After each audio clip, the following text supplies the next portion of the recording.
Senhoras e senhores, senhoritos e senhoritas, a briga pelo título da Premier League está requentada, hein? Tal qual aquela marmitinha que você não dava nada por ela, achava que não teria nenhum sopro de vida por ali, e do nada ela tá fazendo do seu almoço uma vida.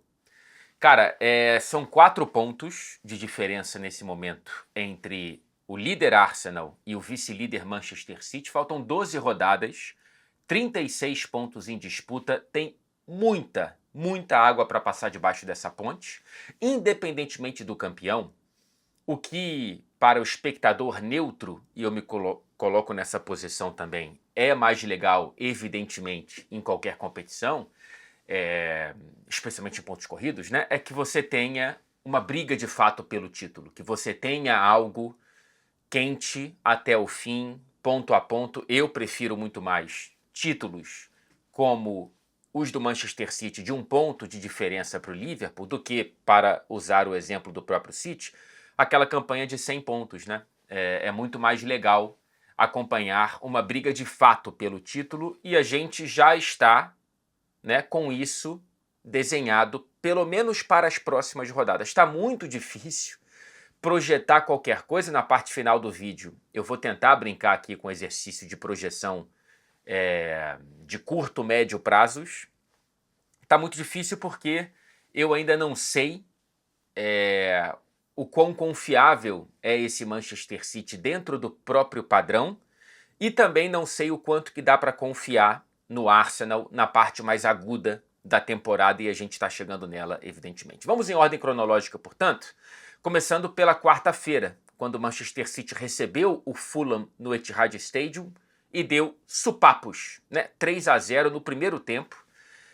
Mais uma vitória na maior relação de freguesia da história do futebol inglês, tá? Não é pouca coisa aqui. E eu tô falando da história do futebol inglês. Eu tenho muito cuidado em dividir aqui quando é algo da era Premier League, de 92 para cá, e quando é da história do futebol inglês de 1888 adiante. Esse caso aqui é da história da Liga Inglesa. São 14 anos seguidos de vitórias do Manchester City contra o Fulham. 20 jogos, 20 vitórias por Premier League e Copas Nacionais. Cara, isso aqui é uma freguesia. Ainda bem que não tem rivalidade, né? Porque se tivesse, o torcedor do Fulham, sinceramente, são 62 gols marcados pelo Manchester City nesse recorte, apenas 13 gols marcados pelo Fulham. Esse recorte majoritariamente, Pep Guardiola de um lado, Marco Silva de outro, né? São 17 desses 20 do Pep Guardiola para cima do Marco Silva. As duas seguintes maiores relações de freguesia da história do futebol inglês também pertencem à era Guardiola no Manchester City. 16 vitórias seguidas contra o Watford, 15 vitórias seguidas contra o Bournemouth. O Manchester City é uma máquina histórica. Isso aqui é chovendo molhado. E isso aqui é mais um indício dessa pegada histórica que muita gente, quando acabar, vai dar valor real ao que aconteceu por aqui. A curiosidade para mim, nesse caso específico do City do Fulham, é que o Marco Silva é muito bom treinador, só que ele não consegue bons resultados contra o Guardiola. Lembra do jogo do turno? Aquele foi 5-4, não foi? No Craven Cottage, aquela coisa maluca. O Marco Silva, ele consegue levar o Fulham de um time ioiô, né, da primeira e da segunda divisões, para um time estável no meio de tabela da Premier League e muitas vezes conseguindo resultados bons contra os times do Big Six. Eu acho um trabalho que beira o excepcional, porque o Fulham é mais um desses clubes que, quando alguém se destaca, não consegue segurar. Eu até agora não entendi como que o Marco Silva não foi pescado por ninguém do andar de cima nessas tantas trocas, né? Não sei como que vai ser na próxima temporada, porque, se eu não me engano, o contrato dele termina no fim dessa temporada e me parece uma relação que já está próxima do fim.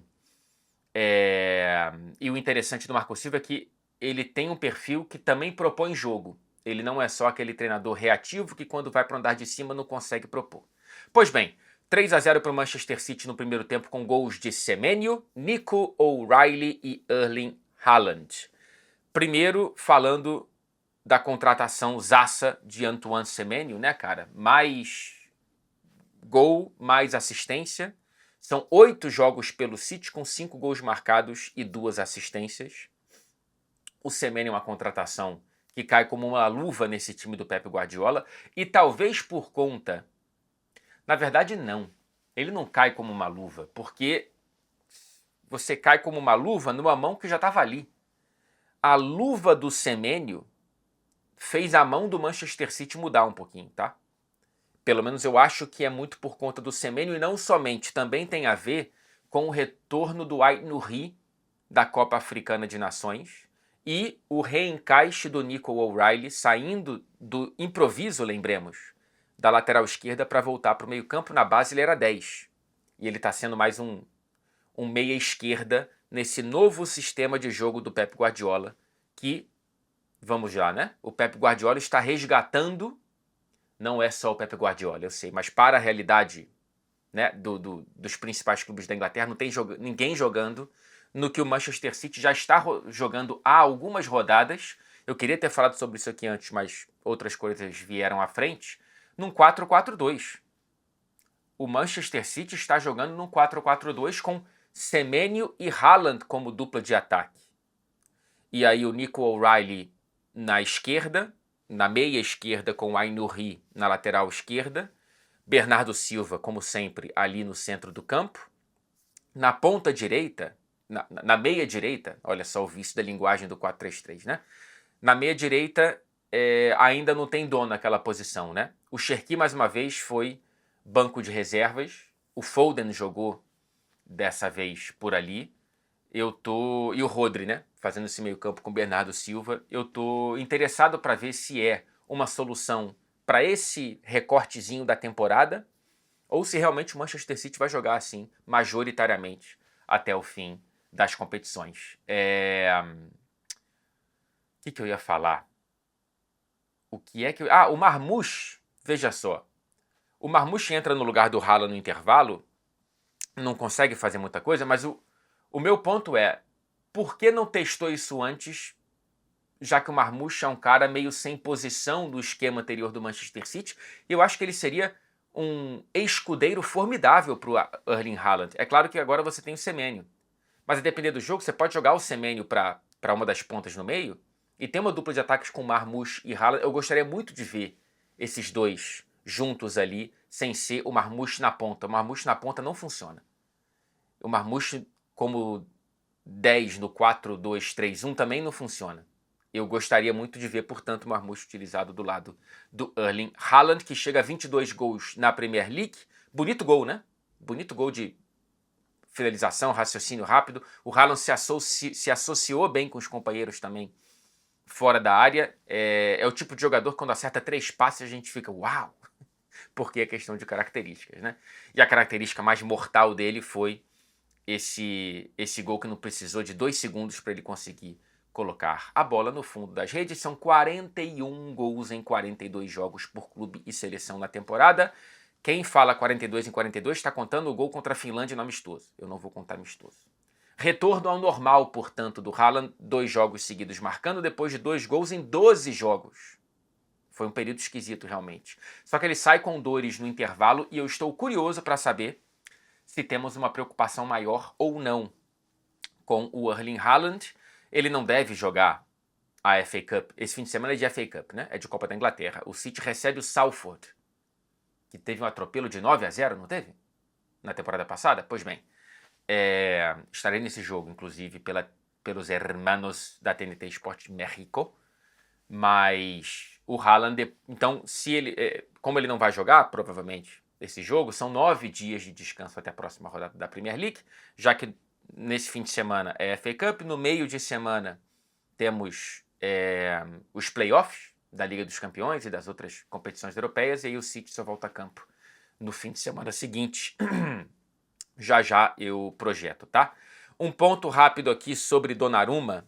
Eu estava errado. Eu já admito que eu estava errado, tá? Quando eu disse que me parecia ser, acho que a palavra que eu usei foi retrocesso de Ederson para Donnarumma, eu estava errado porque, na verdade, foi algo melhor. Ainda que... Porque assim, por que é melhor? Porque, de fato, o que já era óbvio, e eu mesmo nesse comentário eu via isso, debaixo das traves é um goleiro que dá muito mais segurança, que faz muito mais milagres e tudo mais. Porém, eu ainda penso, fico aqui, né, cá com meus botões, pensando como que poderia ser aproveitada a bola longa, né, os passes longos do Ederson, que o Donnarumma não tem, e nenhum goleiro do mundo praticamente tem, nessa Premier League das bolas longas, das transições, da saída pelo alto e não por baixo. Esse tempo de descanso e de treino para o Manchester City vai ser interessante para a gente ver um ponto, e eu vou trazer as aspas do Guardiola, que eu acho que trazem um pouco do pensamento do treinador em relação a certos problemas que ele viu no Manchester City, por exemplo, a queda de primeiro e segundo tempos.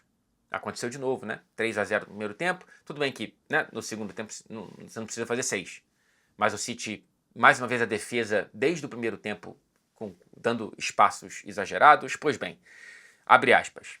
Eu acredito que uma chance de gol é criada com um bom passe do goleiro ou do zagueiro. As pessoas não acreditam nisso mais. Eu sim, e eu vou lutar por isso até o último dia como treinador.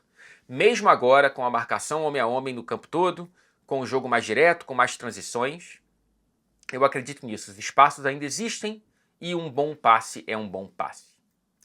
Então, para ele, a raiz do problema do Manchester City em vários momentos do jogo é a saída de bola. Eu acho interessante essa obsessão em tentar fazer a saída de bola o começo da abertura da lata, né? O abre-latas do Manchester City começa no passe do goleiro. Nos passes curtos, o Donnarumma vai muito bem, tá? Então acho que nem é tanto um problema do Donnarumma. Ele fala um pouco, claro, de ter muitos jogadores novos, mas quando você olha para o time do Manchester City hoje, esse que jogou contra o Fulham, não são tantos assim que chegaram nessa temporada. Pois bem, na quarta-feira o City vence por 3-0, reduz a diferença para 3 pontos momentaneamente, claro, e coloca uma pressão no Arsenal, né? No fim de semana foi o contrário.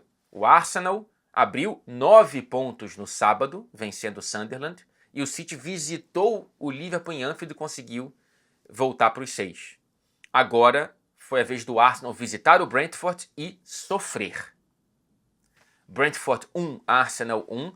Eu suponho que o torcedor do Arsenal vá ficar remoendo o lance no minuto 47 do segundo tempo, quando o Timber sai mais ou menos cara a cara ali na intermediária, consegue na velocidade e na proteção chegar na grande área e servir Gabriel Martinelli ali na quina esquerda, já próximo da pequena área, e ele não finaliza de primeira. Eu acho que esse foi o grande pecado do Martinelli ali, e dá tempo para o Kelleher fazer o ótimo abafa que ele provavelmente pegou dos treinos com o Alisson, o melhor goleiro do mundo, no abafa. Pois bem, grande defesa do Kelleher, chance perdida pelo Martinelli, era o gol da vitória. Mas eu acho que só lembrar disso é uma lembrança míope, né?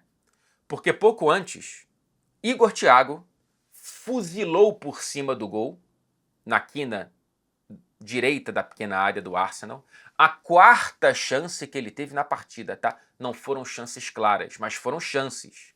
No primeiro tempo, erro do Davi Raya, que fez um grande jogo, tá? Na saída de bola, e ele se recupera com uma defesaça numa cabeçada do Igor Thiago sozinho, já na pequena área. Foi, para mim, gol mais perdido do Igor Thiago do que uma grande... As duas coisas coexistem, tá? Mas eu coloco mais o demérito da finalização do que do mérito da defesa. O Igor Thiago poderia ter finalizado melhor, e o Davi Raya fez o que tinha que fazer, evidentemente. No segundo tempo, o Igor Thiago, em 2 oportunidades, ganha do Mosquera, que jogou porque o Saliba estava doente. Na primeira ele consegue finalizar para fora, e na segunda o Mosquera consegue se recuperar muito bem e dar uma limpada num chute que provavelmente causaria muitos problemas para o Davi Raya. Então, assim, de contrato renovado, aliás, até 2031, o Igor Thiago poderia e deveria estar celebrando uma quinta-feira ainda mais alegre, porque ele teve oportunidades, causou problemas para o Gabriel Magalhães, para o Mosqueira, porém ele não fez o que ele faz de melhor nessa temporada, que é marcar gols. E ele teve chances para isso. E aí, cara, olhando para o jogo, e foi um jogo bem simbólico dos tempos que vivemos no futebol inglês, aquele jogo físico mesmo, assim, bola muito pro alto e tal. Olhando para o jogo, quem perdeu 2 pontos foi o Brentford, não foi o Arsenal. Olhando para a tabela e para a pressão, é claro que a sensação é de que o Arsenal tropeça e perde 2 pontos num estádio onde o Manchester City, por exemplo, ganhou e jogou melhor e controlou muito melhor o jogo, né? É muito difícil, é muito injusto comparar a visita de um time a um estádio com a do outro, porque se o Arsenal talvez pegasse o Brentford em outubro, no começo do trabalho do Keith Andrews, talvez não pegasse uma dificuldade tão grande como essa. Enfim, são comparações muito mais superficiais do que de fato fazem sentido para eu debater muito mais aqui sobre isso, tá? E aí, cara, pela primeira vez na temporada, alguém encarou o Arsenal de igual para igual, na especialidade dessa versão do time do Arteta. Jogo físico, bola quicando pro alto o tempo todo e as bolas paradas, né? O Keith Andrews é o Nicolas Jover deles, só que como treinador. É a fusão do Nicolas Jover com o Mikel Arteta, porque é o ex-treinador de bolas paradas que virou treinador principal. E ele conseguiu causar muitos problemas como ninguém no futebol europeu. Na última temporada e meia conseguiu causar para esse Arsenal, pelo menos no que eu tenho de lembrança, tá? A ponto do Davi Raya reclamar do mutirão de corpos na frente dele na hora dos escanteios, né? Aquela barreira humana já na pequena área atrapalhando o goleiro. O Davi Raya experimentou um pouco o que está sendo disseminado por todos os times praticamente da Premier League, e o Arsenal sofre um gol de latereio dos mestres do latereio, né? Muito bom jogo de quem fez o gol, o Lewis Potter. Gostei muito causou um salseiro ali de vez em quando, e baixinho fez o gol de cabeça numa jogada claramente muito bem ensaiada. O gol do Arsenal também saiu num latereio, mas foi depois do latereio ser cobrado, então acho que não está na mesma categoria. Aí no bate-rebate a bola voltou para o Hincapié, que acertou um belo cruzamento. Acho que está melhorando a fluência dele ali pelo lado esquerdo do time do Arsenal. E gol do Madueke, que jogou porque o Saka está voltando, entrou no segundo tempo e não teve nem um momento para tentar fazer nada. O Odegaard também está voltando, o Trossard voltou para o time titular e tivemos mais uma lesão do Kai Havertz, cara. É uma situação complicada a ponto de pensar se não vale a pena se desfazer dele na próxima janela, infelizmente, cara. Eu sei que ele ainda tem 26 anos de idade, mas não é uma lesão grave, aparentemente, porém vai perder 4 jogos no total, pelo menos, inclusive o North London Derby contra o Tottenham. São aparições raríssimas do Kai Havertz desde a cirurgia na coxa em fevereiro do ano passado. Ele machuca depois o joelho em agosto, então nesse período de um ano, são 9 jogos, cara. Contando jogos enquanto aparições em uma partida. Se a gente for somar os mais ou menos 300 minutos, não dá 4 jogos. Dá 3 jogos e pouquinho. Em um ano. Então temos que pensar, o Arsenal tem que pensar no futuro, possivelmente sem Kai Havertz, tá? Pois bem, voltando para o jogo. O Odegaard entra no segundo tempo e muda. O Arsenal vai muito melhor no segundo tempo do que no primeiro, tá? Até marcar o gol. Acho que depois que marca o gol, estranhamente perde o controle do jogo mais uma vez e sofre contra-ataques com vantagem no placar. O Arsenal foi muito mal com a bola no pé e no controle do jogo quando estava 1-0. A defesa muito desguarnecida, eu não acho que é só pela ausência do Saliba, não. Não sei o que aconteceu. Claro, tem os méritos do adversário, né? Mas eu tô olhando pela perspectiva, pelo prisma de quem briga pelo título. E, portanto, tem não vou falar obrigação, mas tem a pressão de tirar algo melhor do que o Arsenal tirou desse jogo, não só em termos de resultado, mas em termos de atuação. O Odegaard entrou no lugar do Eze, que foi titular pela primeira vez depois de 10 rodadas no banco, por opção, e foi muito mal mais uma vez, cara. Aquele Eze talvez renasça contra o Tottenham, mas desde o jogo do turno contra o Tottenham pouco se viu. Não tem nenhum gol e nenhuma assistência nas últimas 15 partidas, eu acho, dele pelo Arsenal. Muito pouco para quem custou o que custou e para quem jogava o que jogava no Crystal Palace, né? Eu acho que tem um pouco também de característica. O próprio Arteta falou depois do jogo, a bola não esteve no chão o suficiente para ele. E eu já não sei o quanto que também é a missão do Arsenal colocar um pouco mais essa bola no chão. Porém, sem tirar a responsabilidade do jogador de chamar o jogo mais para si, né? De ser o condutor. E o Odegaard fez isso muito bem no segundo tempo. O Arsenal não foi criativo, não conseguiu controlar o jogo, e eu acho que dá para colocar essa atuação no rótulo de decepcionante. Pois bem, 4 pontos de diferença, faltam 12 rodadas, não faz muito sentido ficar projetando tão à frente assim, e aí eu vou olhar para as próximas 3 rodadas de cada um, dos dois. Tá? O Arsenal visita o Wolverhampton, visita o Tottenham e depois recebe o Chelsea. Tem uma vitória obrigatória contra o Wolverhampton e tem 2 jogos médios. Eu colocaria o Tottenham fora como jogo médio / difícil,